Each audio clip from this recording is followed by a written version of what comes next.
İlhami xanım Quliyeva, Azərbaycan xalq artisti, uşaq gözləyirmiş.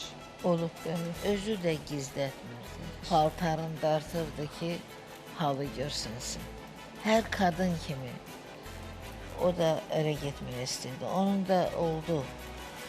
Birinci dəfə Faik adında bir oğlana getdi. Yaxşı oğlan idi, çox yaxşı oğlan idi. Ümumiyyətlə, evlad olmalı idi. Getdi Krupskaya xəstəxanaya. 2 aydan sonra mən də Zümrüdümlə oradaydım. Çox şeylər eşitdim. O təəssüf ki, cüt gəldi, tək çıxdı. Tələf oldu.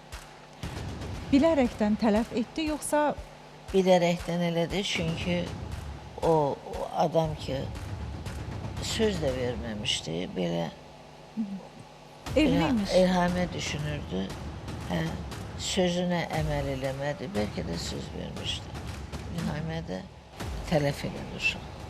Niyə görə evlənmişlər? Adam evli olduğu halda uşaq dünyaya gəlmədi. Uşağın dünyaya gəlməməsini Ay səbəb qızım, həmin adamın hər bir evliliyi qadın olub. kimi İlhamə ana olmaq istədi. Mən düşünürəm ki, ünvansız uşaq dünyaya gətirmək istəmədi. Özü istəmədi Flora xanım. Vallahi bilmirəm. Siz axı yaxın Bəlkə olmusunuz. gördü ki, bu münasibət perspektivsiz münasibətdir. Nə qədər acı dil olsa da, acı qanlı olsa da o qadındır. O da bir ocaq sahibi olmaq istəyirdi. Ancaq qisməti qismət deyildi, çünki xəssiyyəti deyildi.